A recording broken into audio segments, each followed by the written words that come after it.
Thank you. Oh, Wendy, my dear friend, what's her name?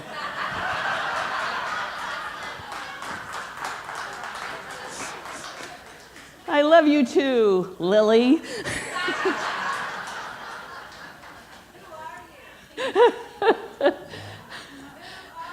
Who am I?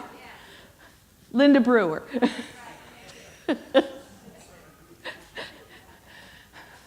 So, you have to love Reverend Donald's sense of humor. A while back, he called me to ask me if I would speak today. And so I asked him about the topic. He said, it's love in the family. Love in the family. You're asking a single, childless, twice divorced woman whose last member of her nuclear family died in April to talk about love in the family. That's right, he said. And I said, sure, why not?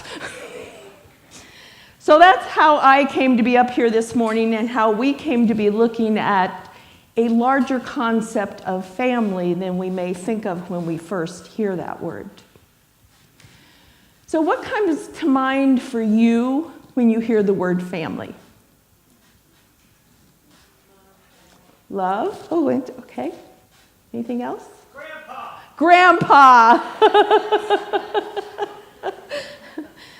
Do you recognize that it may not be the same thing that you thought of the word family when you were 5 or 25? So for most children, family is the people you live with, the adults who care for you and the other kids that they care for. But as we grow up and leave home, we leave family, and the folks that we live with or move on to may become our new family, or family becomes the people that we used to live with and that we go to visit for holidays and vacations or special occasions. Unless you have one of those families that George Burns talked about when he said, happiness is having a large, loving, close-knit family in a city far, far away. So as adults, many people marry and some have children, and family is again the people you live with. Only now you're the adults in the family, caring for the children, and in our world today, often caring for the adults who cared for you as a child. Webster's dictionary has 8 different definitions of family, ranging from the more traditional origin that I just talked about. And it includes such things as plants that have a shared origin, those who are joined by common interest or belief, all the way to the last definition of the mafia, which will not be the family that we are going to focus on today.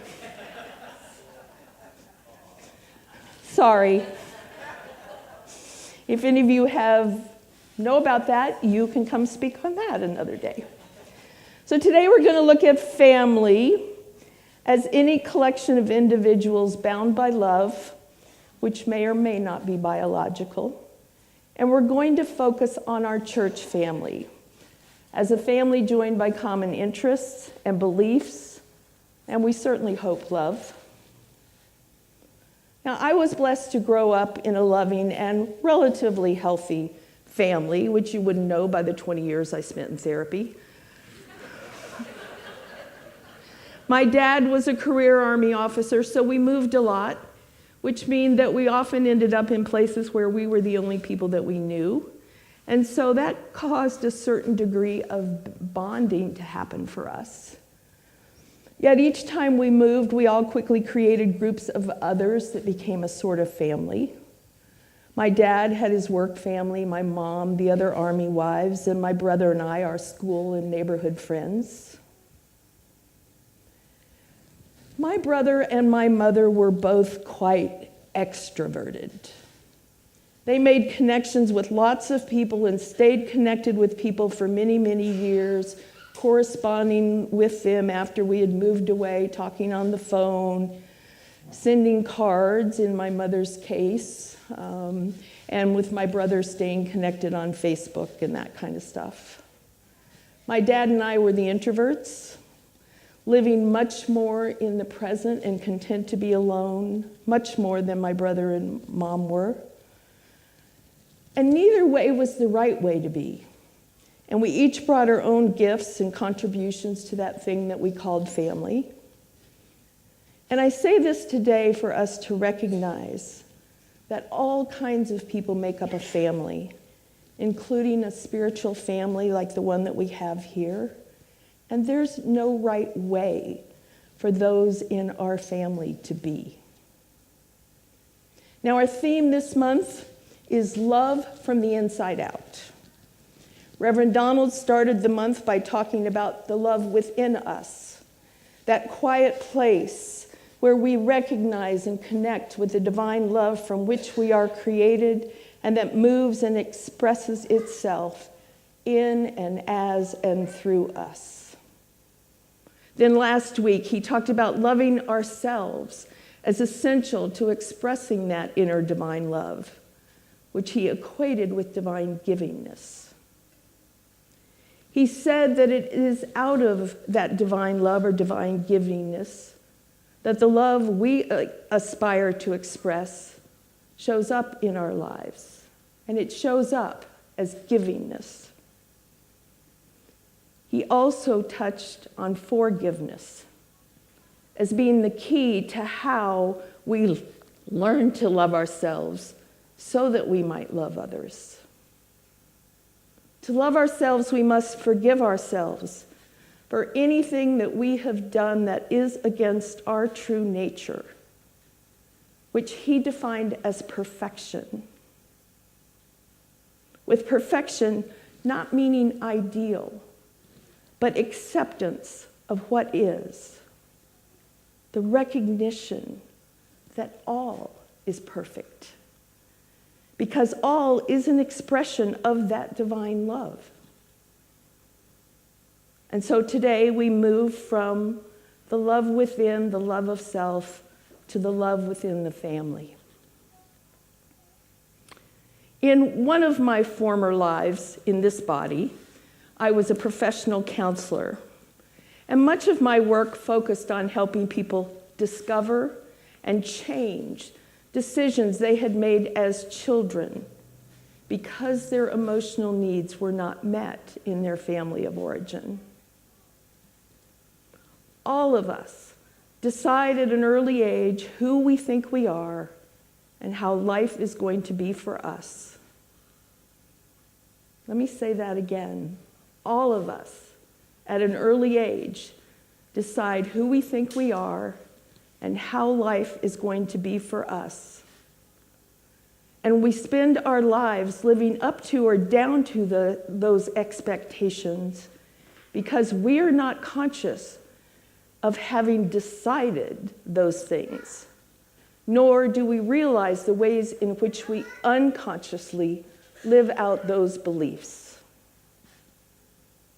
Therapy is one way of bringing those beliefs into the light and consciously choosing new beliefs. Spiritual practice and discernment is another. And I believe that's one of the reasons that we seek out a place like this, so that we might learn to recognize the limiting beliefs that keep us from fully expressing ourselves as the unique expression of the divine love we were created to be. One of the things we learn in our family has to do with family roles and the part we play in relation to others in our family. As children, our role is more that of the receiver of the roles the adults have. But as we grow and move into the world, ideally we take on those roles ourselves. But what roles we assume and how well we function in them will largely be determined by our experience as young children and what our caregivers modeled for us. unless we have consciously worked to show up differently in the world. Now, in a moment, I'm going to share 4 roles that are essential for a healthy family. And I'm going to warn you right now, it's a bit boring. It is, I'm sorry, it's a bit of a lecture. And some of the things I say may be hard to hear, so please keep breathing. As we look at each of these roles, I invite you to reflect on which of these roles were part of your family of origin and which of these roles you help fill here in our spiritual center. Got that? So what did you learn in your family of origin and what are you doing here? If you're not fulfilling one of the roles here, or you aren't finding satisfaction in the one that you are, I invite you to consider which of these roles might be a good fit for you, even if it's a role that seems to stretch you beyond your comfort zone.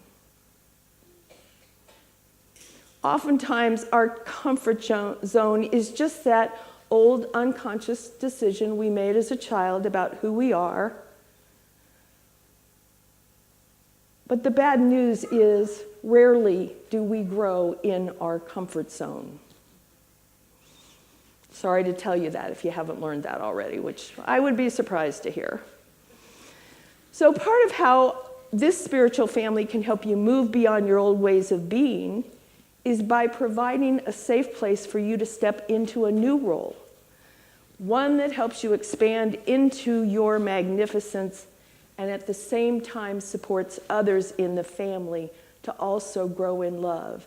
Just like Selena read in that beautiful reading that she did, how there are times when one person is doing the work and the other person is more holding space, and then we take turns moving in those different directions. So the reality is that in intentional families like this one, they only work when everyone has a role and when all the roles are carried out. And that hasn't always been the case here. As we continue to grow as a spiritual community or family, it will be essential for us to share the responsibilities for seeing that all of these roles are being fulfilled and that every voting member has a role. Families only work when everyone is involved and everyone feels supported.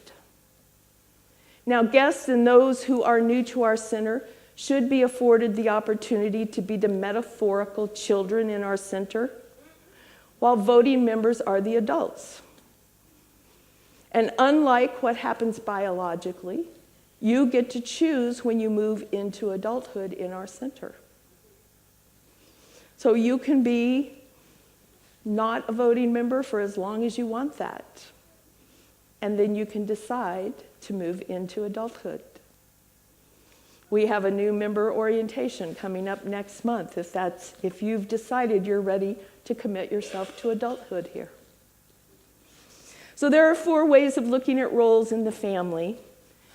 There are many ways, of doing that, but the system I want to consider today includes 4 essential roles. Now, okay, in the original theory there were 5, but the 5th one is sexual gratification. And I'm sorry if you're disappointed to hear that, but that is not one of the roles of this spiritual family. By the way, we're taking names of anyone that walked out after hearing that. Okay, so let's look at the 4 roles. Please know that my examples of how those are carried out here may not be complete, so please don't feel slighted if I didn't include you in a role that you serve in our center. So role 1 is the provision of resources. This role includes those things essential for survival, such things as food and shelter. In our spiritual community, this is made possible by the conscious financial giving that allows us to have this wonderful place to gather for all aspects of our shared life. It also includes such things as the work Jerry does to provide us with coffee and snacks on Sundays.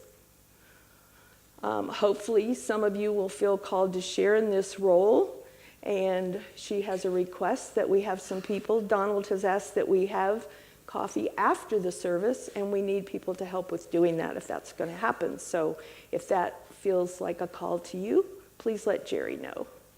It also includes our chair angels who make sure we have a place to sit when we come in and who put the chairs away at the end of the service. Now, role 2 is nurturance and support. This role involves providing comfort, caring, and reassurance to family members. For us, it includes our greeters who welcome people at the door, those who serve at our visitors table and concierge table, helping newcomers to navigate our system and making all feel welcome. It also includes our practitioners who provide care and counseling, our youth ministry who provide loving care for our kids, and hopefully lots of others of us who, outside any former roles, extend ourselves to the care of others, whether it's picking someone up and bringing them to church, visiting them when they're sick, or just giving them a hug and a kind word. Finally, I think we can all agree that our audio, visual, and music teams are a huge part of what nurture and support us here in our center.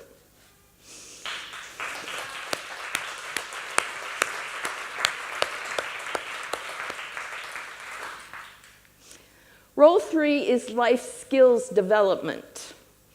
In families, this is teaching kids how to get along in the world. Here, it includes our Sunday speakers, our practitioners, and those who teach our classes and workshops. All of those who provide information about how we might move from that unconscious life that we may have been living into one in which we consciously choose our thoughts and feelings and behavior. And finally, role 4 is maintenance and management of the family system. This 4th role involves many tasks, including leadership, decision-making, handling finances in our facility, setting policies and procedures that allow us to function well as a spiritual family. This role is primarily filled by our leadership council, which is elected by and accountable to our voting members. So those are the 4 roles.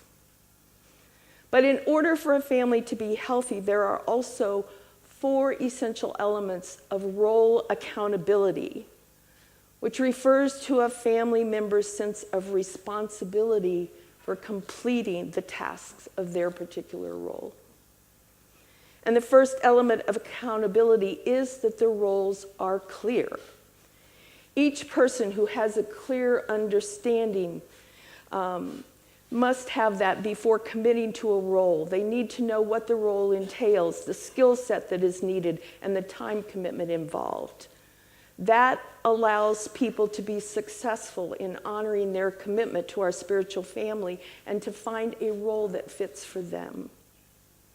Secondly, we need to allow for flexibility. Situations change, and a healthy family is able to adapt and allow for a change in roles. I used to do the announcements every week until my work required me to be at the hospital on Sundays, and I could no longer fill that role. And the result is now that we have a whole team of people who do the announcements on Sunday morning. And I'm very grateful that they have allowed me to rejoin that team so that I can do them occasionally. The third piece of role accountability is to allocate roles fairly. This is a place that I personally think we have some room for improvement. One of the unhealthy patterns in our center is we often have a few people filling multiple roles until they feel totally burned out and run screaming from the building and never to be seen again, while other people show up each week, absorb what they want, and leave. I remember some years ago a speaker here asking the question, if everyone gave of their time to the center the way you do, what would this place be like? I truly hope that your answer to that question is one that you like, and that if it isn't, you'll look for how to change that. And finally, the fourth and final piece is to be responsible for fulfilling your chosen role. Because we have a few people filling multiple roles, things can grind to a halt if they have a situation that suddenly takes them away, or they forget and double book themselves to do two different roles at the same time. And of course, sometimes people just don't show up to do what they said they would do. For us to be a healthy community, we need to be able to count on each other to do what we have committed to do. That means not committing to more than you can do in love and making room for others to share in our essential roles. Right now, there are people working behind the scenes to clarify all the roles that are needed for us to function in a happy and healthy way, and working on creating systems that will communicate the roles we have and how you can move into one of these roles. I am hoping that we will get that work done soon, and that we will soon have a team of people who are able to do all the roles so that nobody here feels burned out. If you'd like to help Jerry with one of those roles, Jerry, raise your hand. You're in the back of the room. If you would like to help Jerry with making sure we have coffee after the service, not just before, please see her after the service. So if you do that, you will be blessing the community, and you'll also get to meet a lot of folks, and everyone will be happy. And isn't that what family is all about? Serving each other in love, helping each other become the best that we can be by overcoming our old limiting beliefs about ourselves and others, by laughing together, crying together, working together, learning together, and encouraging each other along the path. Leo Buscaglia said, "Too often we underestimate the power of a touch, a smile, a kind word, a listening ear, an honest compliment, or the smallest act of caring, all of which have the potential to turn a life around." Random acts of kindness can change a life. Imagine what can happen if we each commit to intentional acts of kindness and service right here in our spiritual family. As Thomas Merton said, "Love is our true destiny. We do not find the meaning of life by ourselves alone. We find it in others." So how will you fulfill your destiny of love here in your spiritual family? I look forward to experiencing what you decide. Let's pray together. So right here and right now, I recognize that in the beginning, God, the creative intelligence, the divine love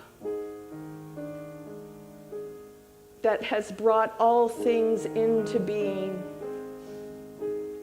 and that has chosen to express itself uniquely as each one of us. And I recognize for myself and for each person here our oneness with that divine love. And that through that oneness, all things are possible.